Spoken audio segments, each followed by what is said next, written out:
નમસ્કાર. આજે આપણે ધોરણ 12 ની અંદર અંગ્રેજી વિષયની અંદર ક્વેશ્ચન નંબર 49 પ્રશ્ન નંબર 49 જે બોર્ડના પેપરની અંદર અને અંગ્રેજીની પેપર સ્ટાઇલની અંદર પ્રશ્ન નંબર 49 પર ટ્રાન્સફોર્મેશન આવે છે જે 2 માર્ક્સમાં પૂછાય છે. 2 માર્ક્સની અંદર પૂછાય છે. Change the voice, active voice અને પેસિવ વોઇસ તમને પેરેગ્રાફના સ્વરૂપમાં આપવામાં આવશે. વાક્યમાં નહીં પણ એક પેરેગ્રાફ નાનો હોવો છે 3-4 લાઈનમાં. એ એક્ટિવમાં હોય અથવા પેસિવમાં. એક્ટિવમાં હોય તો એને પેસિવમાં કન્વર્ટ કરવાનું હોય અને જો પેસિવમાં હોય તો એને એક્ટિવમાં કન્વર્ટ કરવાનું હોય છે. વિદ્યાર્થી મિત્રો પહેલા સમજવું પડે કે એક્ટિવ વાક્ય કેને કહી શકાય અને પેસિવ વાક્ય કેને કહી શકાય એ સમજવું જોઈએ. એમની ડેફિનેશન એટલે કે વ્યાખ્યા શરૂઆતના તબક્કાની અંદર આપણે એ સમજવું જોઈએ કે કેવા પ્રકારના વાક્યને આપણે એક્ટિવ કહી શકાય અને કેવા પ્રકારના વાક્યને આપણે પેસિવ કહી શકશું.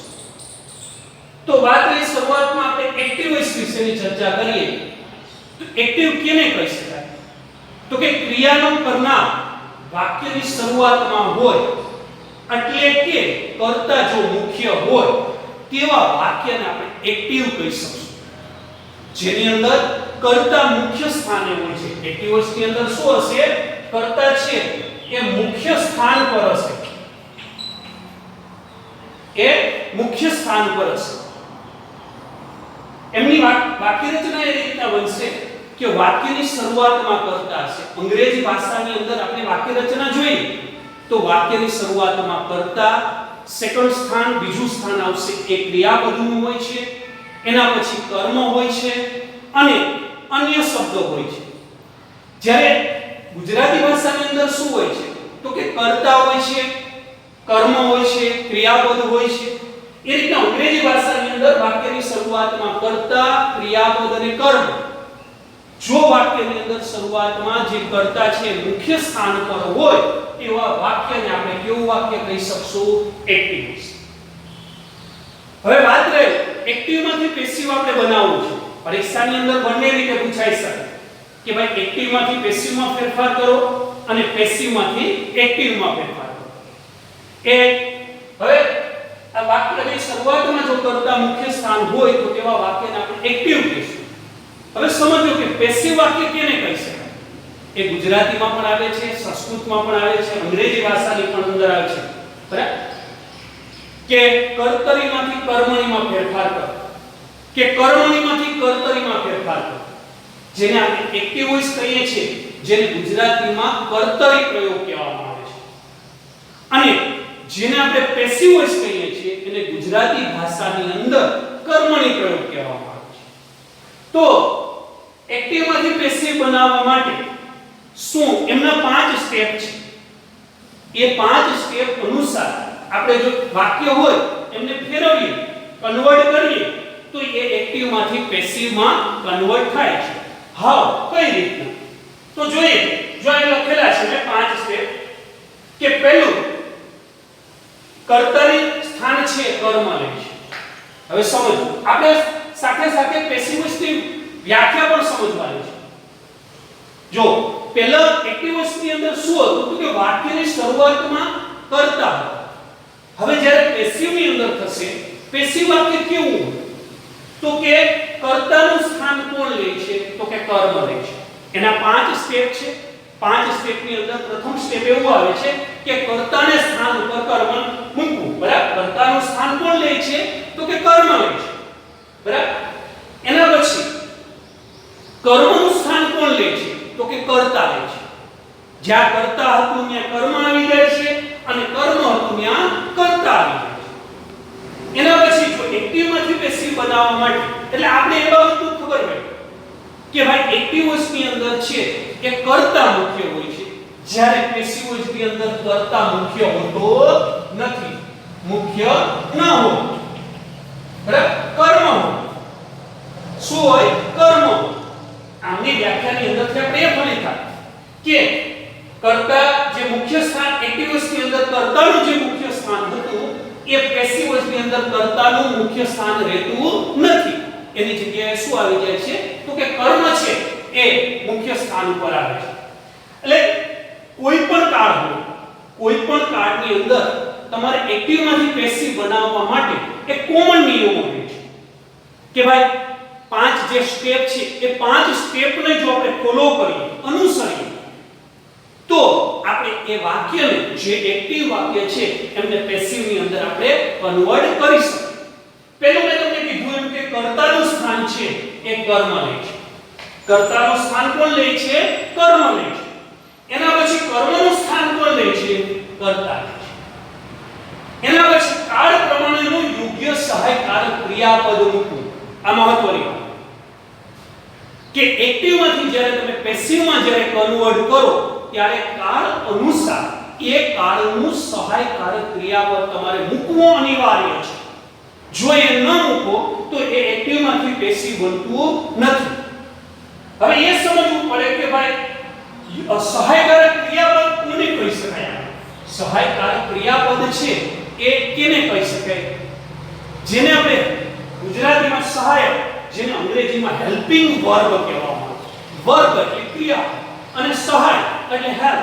એટલે હેલ્પિંગ વર્બ જુદા જુદા કાળમાં જુદા જુદા હેલ્પિંગ વર્બ હોય છે. ફોર એક્ઝામ્પલ તરીકે વર્તમાન કાળની અંદર વાત કરીએ તો વર્તમાન કાળના હેલ્પિંગ વર્બ એટલે કે સહાયકારક ક્રિયાપદ કયા છે? તો કે am, is, are. ભૂતકાળની અંદર કયા છે? તો કે was અને were છે. ભવિષ્યકાળની અંદર કયા છે? તો કે shall અને will છે. મોડેલ એક્સેલરી એટલે કે સાદા સહાયકારક ક્રિયાપદો છે એની અંદર કયા કયા છે? તો કે can, could, may, might, should, would. આ બધા છે જેને આપણે હેલ્પિંગ વર્બ કહીએ છીએ. એના પછીની વાત કરીએ પૂર્ણકાળની વાત કરીએ તો પૂર્ણકાળ છે, પૂર્ણકાળની અંદર હેલ્પિંગ વર્બ કયા કયા છે? તો કે પૂર્ણ વર્તમાન કાળની વાત કરીએ તો પૂર્ણ વર્તમાન કાળના હેલ્પિંગ વર્બની અંદર એટલે કે જેને આપણે સહાયકારક ક્રિયાપદ કહીએ છીએ એ have અને has છે. જ્યારે પૂર્ણ ભૂતકાળનું હેલ્પિંગ વર્બ એટલે કે સહાયકારક ક્રિયાપદ કયું છે? તો કે have. એ આપણે ખબર હોવી જોઈએ કે કયા કાળનું હેલ્પિંગ વર્બ કયું છે અને કયું હેલ્પિંગ વર્બ છે એ કેની સાથે મુકાય છે, કયા કર્તાની સાથે મુકાય છે, એ મહત્વની બાબત બને છે. ફોર એક્ઝામ્પલ તરીકે વર્તમાન કાળની વાત આવી તો વર્તમાન કાળની અંદર જે હેલ્પિંગ વર્બ છે એટલે કે સહાયકારક ક્રિયાપદ છે એ am, is અને are છે. તો કોની સાથે આપણે am મૂકવું, કોની સાથે આપણે are મૂકવું અને કોની સાથે આપણે is મૂકવું એ આપણે ખબર હોવી જોઈએ કે ભાઈ I છે કર્તા તરીકે I છે પ્રથમ પુરુષ એકવચન તો I ની સાથે આપણે શું મૂકશું? તો કે am મૂકશું. બરાબર. એના પછી we આવે તો we ની સાથે શું મૂકશું? તો કે are મૂકશું. you છે તો you ની સાથે શું મૂકશું? તો કે are મૂકશું. he, she, it એટલે કે ત્રીજો પુરુષ એકવચન નર, નારી અને નાન્ય કન્યા એની અંદર આપણે હેલ્પિંગ વર્બ તરીકે શેનો ઉપયોગ કરશું? તો કે is. અને જ્યારે ત્રીજો પુરુષ બહુવચનની વાત આવે એટલે કે તેઓ એમની અંદર શું આવશે? આ. એ જ રીતના જ્યારે ભૂતકાળની વાત આવે ત્યારે એમનો હેલ્પિંગ વર્બ છે એ was અને were છે. ભવિષ્યકાળની અંદર shall will છે. તો એમ અત્યારે આપણે છે એ એક્ટિવ માંથી પેસિવ બનાવવા માટે ત્રીજું સ્થાનને આપણે સમજીએ છીએ કે કાળ પ્રમાણેનું યોગ્ય સહાયકારક ક્રિયાપદ મૂકવું. કાળ પ્રમાણેનું યોગ્ય સહાયકારક ક્રિયાપદ મૂકવું. આજે આપણે એક્ટિવ વોઇસ માંથી પેસિવ વોઇસ માં જે કન્વર્ટ કરવાની વાત આવે એમાં ફક્ત ને ફક્ત આજે આપણે સાદા વર્તમાન કાળની આપણે ચર્ચા કરીએ છીએ. એટલે કે વર્તમાન કાળની વાત કરીએ તો હેલ્પિંગ વર્બ તરીકે આપણે am, is અને are આ ત્રણ જે છે બરાબર છે એનો આપણે ઉપયોગ કરવાનો છે. એટલે એક્ટિવ માંથી જ્યારે તમે પેસિવ માં ફેરફાર કરો ત્યારે આ ત્રણેયનો સહારો લેવો પડે. એટલે કે am, is અને are આ વસ્તુ છે એમને લેવી. બીજી એક વસ્તુ છે, પહેલું સ્ટેપ આપણે લીધું કે કર્તાના સ્થાન છે ત્યાં કર્મને મૂકવાનું છે. કર્મનું સ્થાન છે ત્યાં કર્તા લેશે. કાળ પ્રમાણેનું યોગ્ય સહાયકારક ક્રિયાપદ આપણે અહીં ટૂંકમાં શરૂઆતની અંદર સાદા વર્તમાન કાળના એટલે કે વર્તમાન કાળના હેલ્પિંગ વર્બ છે am, is, are નો ઉપયોગ કરશું અને એના પછીનું ચોથું સ્ટેપ છે એ ક્રિયાપદનું ભૂતકૃદંત મુકાય છે. શું મુકાય છે? તો કે ક્રિયાપદનું ભૂતકૃદંતનું રૂપ મુકાય છે. હવે સમજો કે ભૂતકૃદંત કેને કહેવાય? બરાબર, ધોરણ 11 ની અંદર બરાબર આપણે અભ્યાસ કરેલો કે ક્રિયાપદનું મૂળ રૂપ, ક્રિયાપદનું ભૂતકાળનું રૂપ અને ક્રિયાપદનું ભૂતકૃદંતનું રૂપ.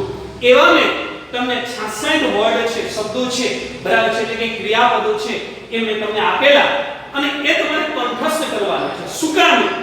એને સમાન નિયમ અનુસાર એ શું કામ?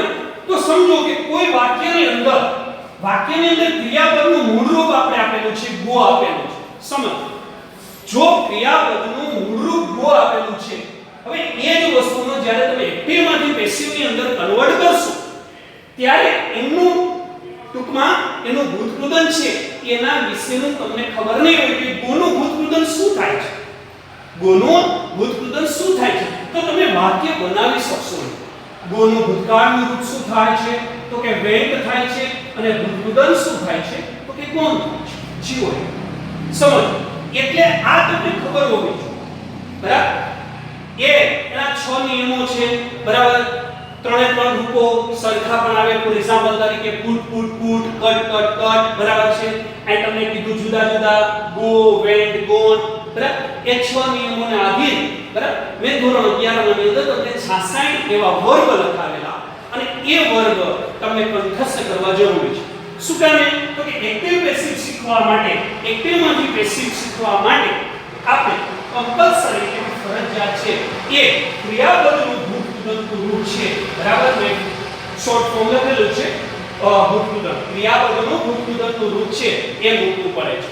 એટલે ભૂતકૃદંત છે એ મેં કીધું કે આજે આ છે એ ક્રિયાપદનું મૂળ રૂપ છે. એ ગોનું આ શું થાય? ક્રિયાપદનું ભૂતકાળનું રૂપ છે અને આ ક્રિયાપદનું ભૂતકૃદંત છે. શું છે તો કે ભૂતકૃદંત. એટલે અહીં ગોન. હવે અંતે ટૂંકમાં એક્ટિવમાંથી પેસિવ બનાવવા માટે જે પાંચમું સ્ટેપ છે બરાબર એ શું છે તો કે વાક્યના અંતે બાય દ્વારા કર્મનું સ્થાન લે છે. બરાબર, એટલે કે બીવાય. બરાબર, બાય તમારે બાય પછી કરતા મૂકવાનો થાય. બરાબર, બાય રમેશ, બાય દર્શન. બરાબર, એટલે કમ્પલસરી તમારે બાય અહીં મૂકવું પડે છે. એટલે એક્ટિવમાંથી પેસિવ બનાવવા માટેના જે આ પાંચ બરાબર જે સ્ટેપ છે એને તમારે ફોલો કરવા પડે, અનુસરવું પડે, તો તમારો એક્ટિવમાંથી પેસિવ છે એ ફેરફાર થાય છે. પહેલું કહ્યું હતું કે કર્તાનું સ્થાન કર્મ લે છે, કર્મનું સ્થાન કર્તા લે છે. ત્રીજું સ્ટેપ છે કાળ પ્રમાણે યોગ્ય સહાયકારક ક્રિયાપદ મૂકવાનું છે. ક્રિયાપદનું ભૂતકૃદંત મુકાય છે અને વાક્યના અંતે બાય દ્વારા કર્તા કર્મનું સ્થાન લે છે. હવે આપણે જોઈએ આ વાક્ય રચના છે. ભાઈ એક્ટિવ વોઇસમાં શું હોય તો કે કર્તા છે મુખ્ય સ્થાન ઉપર હોય છે, જ્યારે પેસિવ વોઇસની અંદર શું હોય છે તો કે કર્તા મુખ્ય સ્થાન ઉપર હોતો નથી પણ એની જગ્યાએ શું આવી જાય છે?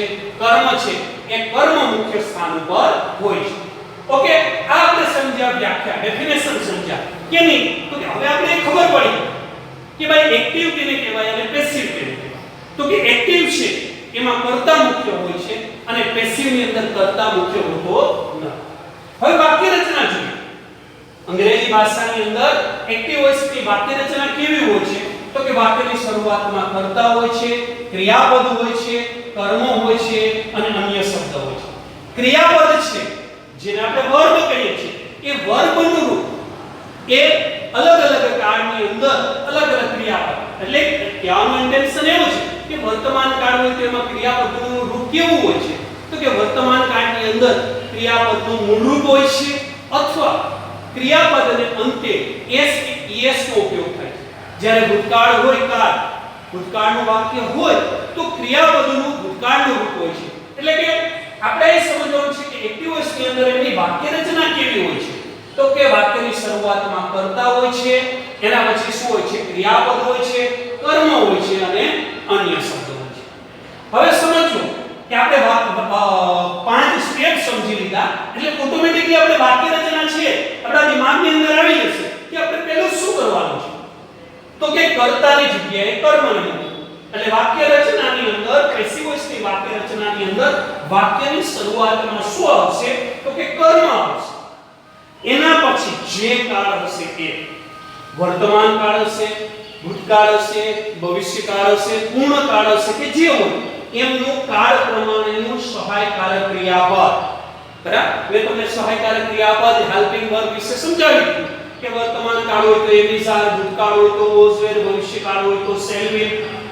એટલે કાળ પ્રમાણે યોગ્ય સહાયકારક ક્રિયાપદ મૂકવું, એમની સાથે ક્રિયાપદનું ભૂતકૃદંત રૂપ મૂકવું અનિવાર્ય છે. કારણ કે પેસિવ વોઇસ છે એ ક્રિયાપદના ભૂતકૃદંત વગર શક્ય નથી. બરાબર, એટલે કે ક્રિયાપદનું ભૂતકૃદંત. એના પછીનું આપણે ચોથું સ્ટેપ હતું બાય, કરતા. અને વાક્યની અંદર જો સહાયકારક ક્રિયાપદ આપેલા હોય તો એ સહાયકારક ક્રિયાપદ છે તે વાક્યના અંતે. એવું તો બની શકે કે ભાઈ એવું નથી કે સહાયકારક ક્રિયાપદો છે એ વાક્યના અંતે, વાક્યની શરૂઆત પર પણ આવી શકે. પણ અહીં મહત્વની બાબત છે આ પાંચ સ્ટેપ. કર્તાની જગ્યાએ કર્મ, કાળ પ્રમાણેનું સહાયકારક ક્રિયાપદ, ક્રિયાપદનું ભૂતકૃદંત, બાય, કરતા અને અન્ય શબ્દ. હવે સમજીએ. અહીં એક વાક્ય મેં આપેલું છે કે દર્શન પ્લેઝ ક્રિકેટ એવરી ડે. બરાબર, આ વાક્ય છે એ એક્ટિવ વોઇસનું છે. આપણે ખબર પડી વાય શું કામ તો કે જેને કાર્ય કરવું છે, જે કરતા છે વાક્યની શરૂઆતમાં. હવે આપણે એવું વિદ્યાર્થીઓ બિલીવ કરતા હોય છે, માનતા હોય કે જે વાક્યની અંદર બાય નો ઉપયોગ થયેલો હોય એ વાક્ય પેસિવ અને જેમાં બાય નો ઉપયોગ થયેલો ન હોય એ વાક્ય એક્ટિવ. પણ એવા ઘણા બધા વાક્યો હશે કે જેની અંદર બાય નો ઉપયોગ થયેલો નહીં હોય છતાં પણ એ વાક્ય છે એ પેસિવ હશે. તો એમને સમજવું કઈ રીતના કે આ વાક્યને ઓળખવું કે કઈ રીતના કે વાક્ય છે એ એક્ટિવ છે કે વાક્ય પેસિવ છે. તો આપણે એ સમજ્યા કે ભાઈ ક્રિયાનો કરનાર છે એ વાક્યની શરૂઆતમાં હોય તો તેવા વાક્યને આપણે એક્ટિવ વોઇસ કહી શકીએ. હવે સમજવું એના કરતા ધ બેસ્ટ વે બરાબર કે આપણે બરાબર બે શબ્દોને પકડીએ. બરાબર છે, વુ અને વોટ. વુ અને વોટ ને પકડવાનો છે. સમજવું કે વુ થી પ્રશ્ન પૂછવાથી જે જવાબ મળે છે બરાબર, વુ થી પ્રશ્ન પૂછવાથી જે જવાબ મળે એ તમારો કર્તા અને વોટ થી પ્રશ્ન પૂછવાથી જે તમને જવાબ મળે છે એ તમારો વાક્યની અંદર કર્મ મળે છે. હવે અહીં આપણે જોઈએ આ વાક્ય છે કે દર્શન પ્લેઝ ક્રિકેટ એવરી ડે. બરાબર, હવે તમે જો who થી પ્રશ્ન પૂછો બરાબર કે who plays cricket every day, કોણ દરરોજ ક્રિકેટ રમે છે. બરાબર, કરતા તમારે જાણવું હોય તો કેનાથી પ્રશ્ન પૂછાય તો કે who થી તમારે પ્રશ્ન પૂછો ને જે જવાબ તમને મળે એ તમારો કર્તા મળે છે. અને જો વોટ થી પ્રશ્ન પૂછો અને જે જવાબ મળે એ તમને કર્મ મળે છે. બરાબર, હવે સમજો આ આપણે who થી પ્રશ્ન પૂછ્યો અને જવાબ આપણે મળ્યો દર્શન. બરાબર, જો દર્શન જવાબ મળ્યો અને જો એ જે જવાબ મળેલો છે એ વાક્યની શરૂઆતમાં હોય તો આપણે સમજવું કે વાક્ય કેવું છે તો કે એક્ટિવ. એ વાક્ય કેવું છે તો એ વાક્ય એક્ટિવ છે. બરાબર, હવે સમજવું. હવે પહેલી બાબત તો એ છે કે એક્ટિવ માંથી પેસિવ બનાવો ત્યારે તમને વાક્ય રચના અનુસાર કે વાક્યની અંદર કર્તા કોણ છે આપણે વોટથી મળી ગયું અને આપણે શું કહેશું કર્તા. હવે આપણે વોટથી પ્રશ્ન પૂછીએ. હા, વોટથી પ્રશ્ન પૂછશું ને જે જવાબ મળશે એ શું મળશે તો કે કર્મ. બરાબર, તો આપણે ગુજરાતી ભાષા અનુસાર શું વોટનો મતલબ શું થાય તો કે શું. હા, દર્શન શું રમે છે તો આપણે જવાબ મળ્યો છે ક્રિકેટ. બરાબર, જવાબ શું મળ્યો તો કે ક્રિકેટ. તો એ આપણું આ વાક્યની અંદર શું થયું કર્મ. કર્તા મળી ગયો, કર્મ મળી ગયો. આ શું છે તો કે ક્રિયાપદ. કર્તા, ક્રિયાપદ, કર્મ અને અન્ય શબ્દ. સમજ, આ તમારું વાક્ય કેવું છે એક્ટિવ. કારણ કે જે કર્તા છે એ વાક્યની શરૂઆતમાં છે. આપણે who થી પ્રશ્ન પૂછ્યો, જવાબ આપણે મળી ગયો કે એ વાક્યની શરૂઆતમાં છે દર્શન બરાબર એટલે આ વાક્ય એક્ટિવ છે કર્મમાં આપણે મળ્યું કારણ કે પેસિવ માં કન્વર્ટ કરવા માટે આપણે કમ્પલસરી ફરજિયાતપણે કર્મનો ઉપયોગ કરવો પડશે એટલે કર્મને આપણે ઓળખવું પડશે જ્યાં સુધી તમને કર્મ નહીં ખબર પડે ત્યાં સુધી તમે એ વાક્ય બનાવી શકશો નહીં એટલે બુદ્ધિ પ્રશ્ન પૂછવાથી આપણે કર્તા મળે છે અને બોધથી પ્રશ્ન પૂછવાથી આપણે કર્મ મળે છે હવે સમજો બીજી એક વાત કે બરાબર છે ભાઈ કર્તાને કર્મ તો મળી પણ કાળ પ્રમાણેનું સહાયકારક ક્રિયાપદ નથી એટલે જે પણ વાક્ય હોય એક્ટિવ ની અંદર એ વાક્ય કયા કાળની અંદર છે જો એ કાળનું જ્ઞાન આપણી પાસે નહીં હોય ટેન્સનું આપણી પાસે નોલેજ નહીં હોય તો આપણે એક્ટિવ માંથી પેસિવ બનાવવામાં તકલીફ પડશે રીઝન શું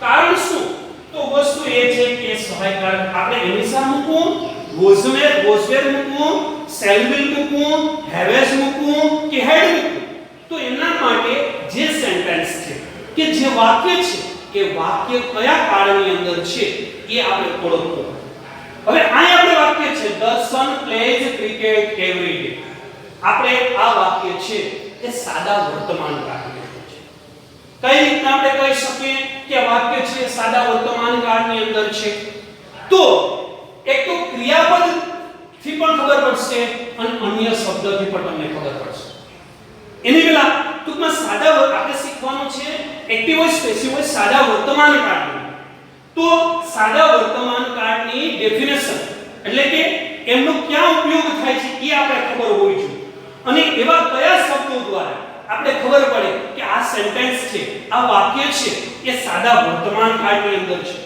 તો સમજો સાદો વર્તમાન કાળ ક્યાં ક્યાં વપરાય છે તો એના વિશે કહું કે જો દરરોજની ક્રિયા સનાતન સત્ય ગણિત વિજ્ઞાનના સિદ્ધાંતો કહેવતો અને જો ટેવ હોય આપણી ડે ટુ ડે લાઈફમાં ટેવ હોય તો એ ટેવ માટે સાદા વર્તમાન કાળનો ઉપયોગ થાય છે આઈ રિપીટ હું ફરી વખત બોલું છું કે સાદા વર્તમાન કાળનો ઉપયોગ તો કે દરરોજની ક્રિયા સનાતન સત્ય ગણિત વિજ્ઞાનના સિદ્ધાંતો કહેવતો અને ટેવ માટે સાદા વર્તમાન કાળનો ઉપયોગ થાય છે દરરોજની ક્રિયા એટલે હું દરરોજ ક્રિકેટ રમું છું હું દરરોજ ભણું છું હું દરરોજ ભણાવવા જાઉં છું આ જે ક્રિયા છે એ દરરોજની બીજું છે કયું તો કે સનાતન સત્ય જેને અંગ્રેજીની અંદર યુનિવર્સલ ટ્રુથ કહેવામાં આવે છે સનાતન સત્ય કયું તો કે ભાઈ સૂર્ય છે એ પૂર્વમાં ઉગે છે પશ્ચિમમાં આથમે છે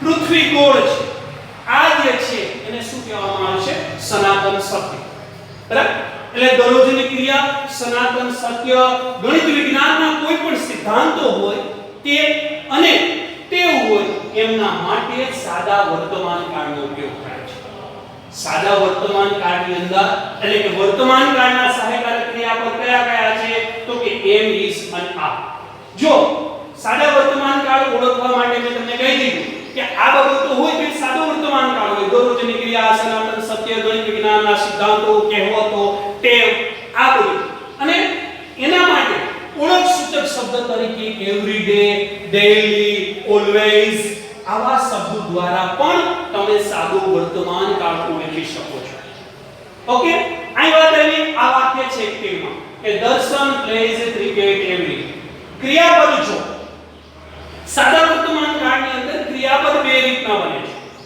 સાદા વર્તમાન કાળના ક્રિયાપદ છે એક ક્રિયાપદનું મૂળ રૂપ રહે છે અને બીજું ક્રિયાપદને અંતે s કે es આવે છે હવે આપણે એ સમજવું પડે છે કે કયા કર્તાની સાથે એ ક્રિયાપદનું મૂળ રૂપ રહે છે અને કયા કર્તાની સાથે એ ક્રિયાપદને અંતે s કે es પ્રત્યય રહે છે તો સમજીએ કે જ્યારે પણ કર્તા તરીકે બરાબર ત્રીજો પુરુષ એકવચન એટલે કે he she અને it એટલે કે નર નારી અને નાન્યતર જાતિની વાત હોય કર્તા તરીકે બરાબર ત્યારે એમની સાથે જે વપરાયેલું ક્રિયાપદ સાદા વર્તમાન કાળનું હોય s કે es નો ઉપયોગ થાય બાકી રહેલા કર્તાની વાત કરીએ તો કે I છે we છે you છે અને they આમની સાથે બરાબર શું આવે તો કે ક્રિયાપદનું મૂળ રૂપ શું આવશે ક્રિયાપદનું મૂળ રૂપ બરાબર he she એટલે કે નર નારી અને નાન્યતર જાતિની વાત આવે ત્યારે તમે ક્રિયાપદને અંતે s કે es નો ઉપયોગ કરી શકશો.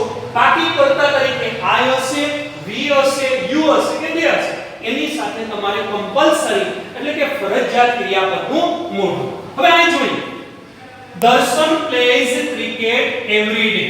હવે સમજો દર્શન છે ત્રીજો પુરુષ એકવચન, એનું સર્વનામ દર્શનનું સર્વનામ શું છે તો આપણે ખબર છે કે એ he થાય છે. તો અહીં આપણે કીધું કે ત્રીજો પુરુષ એકવચન એટલે અહીં જો આવ્યું ક્રિયાપદને અંતે s કે es એનું શું થયું તો કે s જે આપણે બહુવચન કરવા માટે બરાબર કરવા માટે s અને es નો ઉપયોગ કરતા એ અહીં જે છે કર્તાની સાથે શું થયું તો કે s. હવે એ જ વસ્તુને આપણે ખબર પડી ગઈ, કાળ ખબર પડી ગઈ, કર્મની આપણે ખબર છે, કર્તાની ખબર છે, ક્રિયાપદની આપણે ખબર છે. હવે એના આ પાંચ સ્ટેપ છે એ પાંચ સ્ટેપને આપણે એક્ટિવ માંથી પેસિવ ની અંદર કન્વર્ટ કર્યા. કઈ રીતના? આપણા નિયમ અનુસાર, આપણા સ્ટેપ અનુસાર.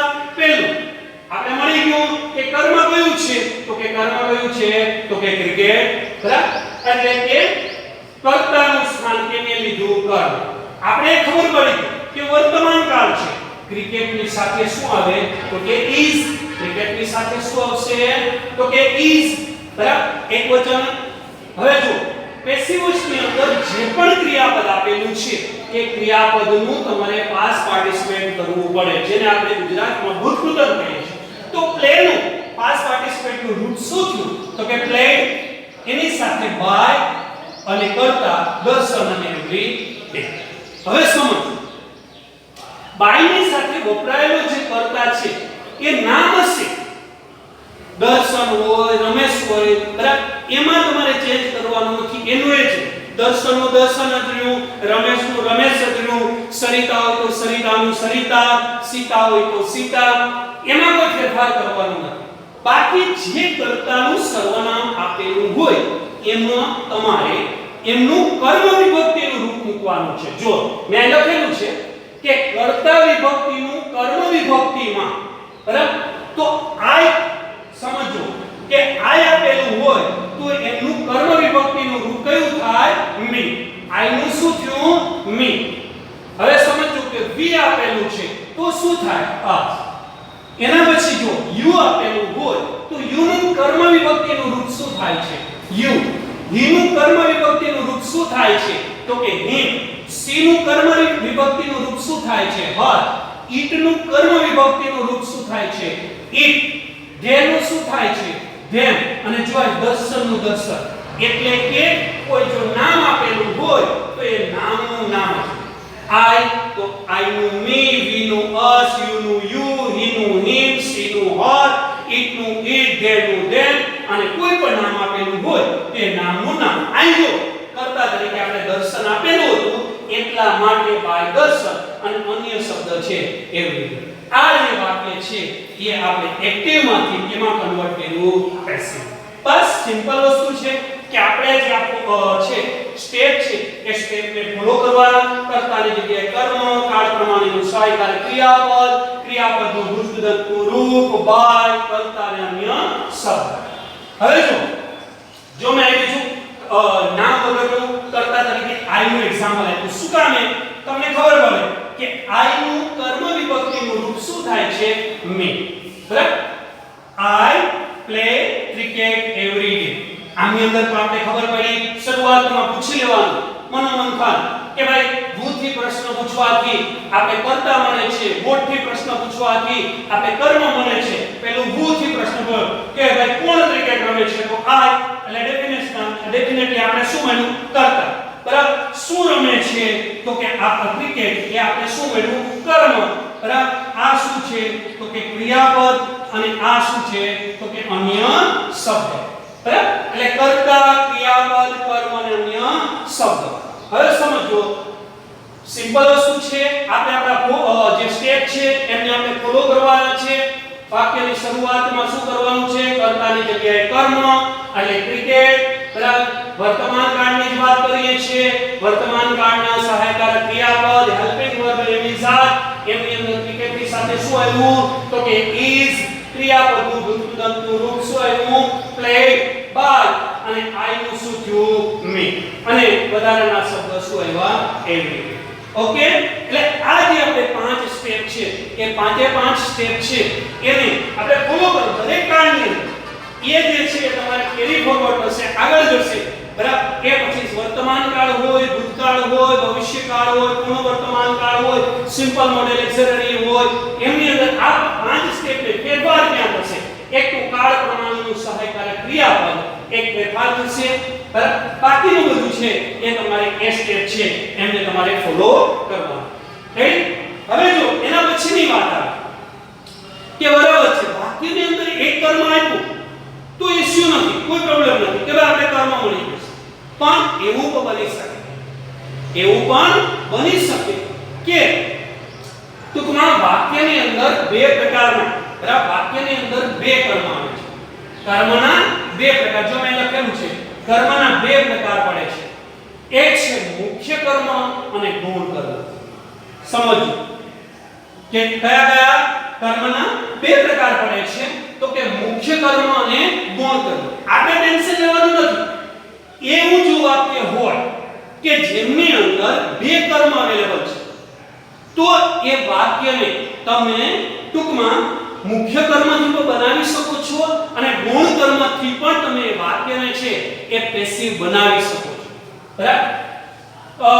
જો કર્મના બે પ્રકાર, મુખ્ય કર્મ અને ગૌણ કર્મ. હવે સમજો આપણે જે આ બે વાક્ય આપણે આ એક્ઝામ્પલમાં આપેલા છે એ બંનેની અંદર મુખ્ય કર્મ જ એટલા માટે આપણે રૂઢથી પ્રશ્ન પૂછ્યો ને જે જવાબ મળ્યો એ આપણું કર્મ થયું. એ આપણું શું થયું? કર્મ થયું, બરાબર.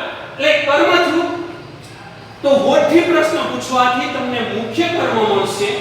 જ્યારે બરાબર વૂમથી પ્રશ્ન પૂછવામાં આવશે, બરાબર, જ્યારે પણ વૂમથી પ્રશ્ન પૂછવામાં આવશે ત્યારે તમારું ગુણ કર્મ મળશે, બરાબર. મુખ્ય કર્મ કેનાથી મળશે? વોટથી મળશે. જ્યારે ગુણ કર્મ કેનાથી મળશે? તો કે વૂમથી મળશે. હવે જો મેં એક એક્ઝામ્પલ આપેલું છે, વાક્ય આપેલું છે, My father gives me a rupees daily. આ પણ સાદા વર્તમાન કાળનું વાક્ય છે. કારણ આપણે ખબર પડી ગઈ કે ડેઈલી શબ્દ આપેલો છે. એ ડેઈલી શબ્દ છે એ દરરોજની ક્રિયાવાળો, બરાબર. હવે સમજો માય ફાધર ગિવ્સ. હવે જો કોણ મને રૂપીસ આપે છે? તેનો જવાબ મળ્યો માય ફાધર. આ શું થયું? તો કે કર્તા. આ શું થયું? કર્તા, બરાબર. આ કર્તા થયું. હવે સમજો એના પછીની વાત આવી, બરાબર છે. એના પછીની વાત આવી તો કે શું આપે છે? તો કે રૂપીસ. આ આપણું મુખ્ય કર્મ. કારણ કે આપણે વોટથી પ્રશ્ન પૂછ્યો. શું આપે છે? તો કે કર્મ, રૂપી. એ આપણું મુખ્ય કર્મ. કોને આપે છે? જો ગુણ દ્વારા પ્રશ્ન પૂછ્યો, કોને આપે છે? તો કે મને. આ તમારું શું થયું? ગૌણ કર્મ. વાક્યની અંદર બે કર્મ આવ્યા તો આપણે ટેન્શન લેવાની જરૂર નથી. એ વાક્ય બંને રીતે બની શકે છે.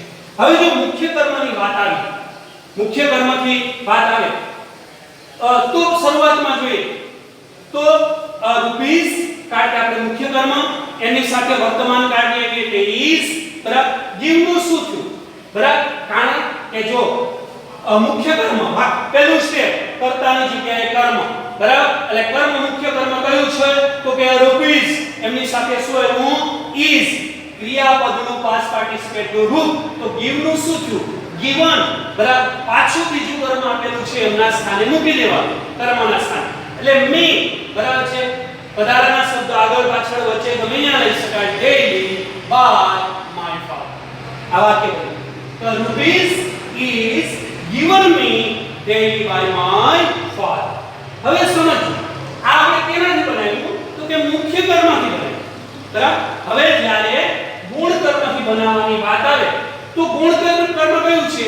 તો કે me. હવે સમજો જ્યારે કર્મના સ્થાનેથી કર્તાના સ્થાને આવે ત્યારે જે કર્મ નું સર્વનામ આપેલું હોય એમનું કર્તા રૂપી સર્વનામ મૂકવાનું છે. એટલે me અહીં આપેલું છે તો me નું, બરાબર, me નું કર્તા શું થાય? તો કે I. એમની સાથે વપરાયેલા સહાયકારક ક્રિયાપદ વર્તમાન કાળની વાત આવી તો એમ, બરાબર. ક્રિયાપદનું ભૂતપૂર્વનું રૂપ given, બરાબર છે. રૂપીસ બીજું કર્મ છે, એના પછી બાય, માય ફાધર અને ડેડ. એટલે કે આ વાક્યની અંદર બે કર્મ આપેલા હતા. કેટલા કર્મ આપેલા હતા?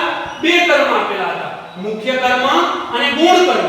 પરંતુ એ વાક્ય છે એ મુખ્ય કર્મથી પણ બની શકે છે અને ગુણ કર્મથી પણ બની શકે છે.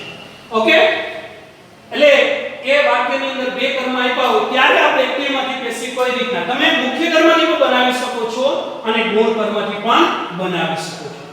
આ વાત થઈ ટૂંકમાં સાદા વર્તમાન કાળના. ટૂંકમાં પહેલા આપણે જે 5 સ્ટેપ એ દરેક કાળમાં ફોલો થશે. એના પછી સાદા વર્તમાન કાળના, જેને આપણે વિધાન વાક્ય કહીએ છીએ, સાદા વાક્ય કહીએ છીએ, એ. હવે આપણે એક્ટિવમાંથી બરાબર આપણે શીખ્યા કે એક્ટિવમાંથી પેસિવ તો બને એ શીખી ગયા.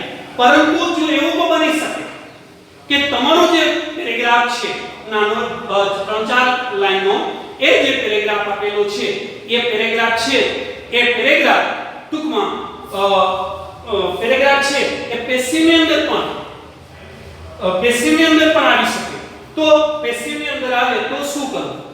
તો પેસિવની અંદર પેસિવમાંથી પણ એક્ટિવ બનાવી શકે. પરીક્ષાની અંદર એવું પણ બની શકે કે જે છે એ કદાચ એક્ટિવમાં પેરેગ્રાફ ન હોય અને પેસિવમાં હોય, તો પેસિવમાંથી તમારે એક્ટિવની અંદર કઈ રીતના લેવું? એક સિમ્પલ વસ્તુ છે, તમને ખબર જ પડી ગઈ કે વાક્ય જો અહીં આપેલું છે કે apples are eaten by me. વાક્ય કેવું છે? પેસિવ. શું કામ આપણે કઈ રીતના ખબર પડી ગઈ? પહેલું સ્ટેપ એ કે બાય દ્વારા આપણે ખબર પડી. કેના દ્વારા ખબર પડી? બાય દ્વારા આપણે ખબર. બીજું આપણે દર વખતે મેં કીધું કે વોટથી પ્રશ્ન પૂછવાથી જે જવાબ મળે છે અને જો એ વાક્યની અંદર શરૂઆતમાં હોય તો એ વાક્ય કેવું છે? Passive. Apple are eaten by me. હું દરરોજ શું ખાઉં? બરાબર, મી. તો આની અંદર જવાબ મળ્યો એપલ. તો આ શું થયું? કર્મ. આ શું થયું? તો કે કર્મ. તો કર્મ વાક્યની શરૂઆતમાં છે, બાય પછી કર્તાનું સ્થાન છે, તો ડેફિનેટલી વાક્ય કેવું છે? પેસિવ. તો પેસિવ દ્વારા હવે આપણે એક્ટિવ બનાવો. એક્ટિવ બનાવો સિમ્પલ વસ્તુ છે. ઊંધું પહેલું કર્મની જગ્યાએ કર્તા લીધું તો મી. આપણું કર્મ. આ શું છે? તો કે કર્તા છે. આ શું છે? તો કે ક્રિયાપદ છે. અને આ શું છે? તો કે સહાયકારક ક્રિયાપદ છે. તો એ કર્તા લેશું તો કર્તા આઈ નું કર્તા સોરી મી નું કર્તા શું થયું? તો કે આઈ. હવે ખબર જ સિમ્પલ વસ્તુ છે કે વર્તમાન કાળની અંદર આઈ ની સાથે ક્રિયાપદનું મૂળ રૂપ. તો ઈટન નું મૂળ રૂપ શું થાય? ઈટ. અને કર્મ કયું છે? એપલ્સ. બીજું કશું વાક્યમાં છે નહીં. તો વિદ્યાર્થી મિત્રો, આઈ આપણે સાદા વર્તમાન કાળનું વિધાન વાક્ય જે છે, સાદું વાક્ય છે, એ એક્ટિવમાંથી પેસિવ અને પેસિવમાંથી એક્ટિવ છે એ આપણે શીખ્યા. હવે નેક્સ્ટ વિડિયોની અંદર આપણે આ જ કાળનું બરાબર નેગેટિવ સેન્ટેન્સ એટલે કે નકાર વાક્ય અને પ્રશ્નાર્થ વાક્યનો અભ્યાસ કરશું. બરાબર. જય હિન્દ.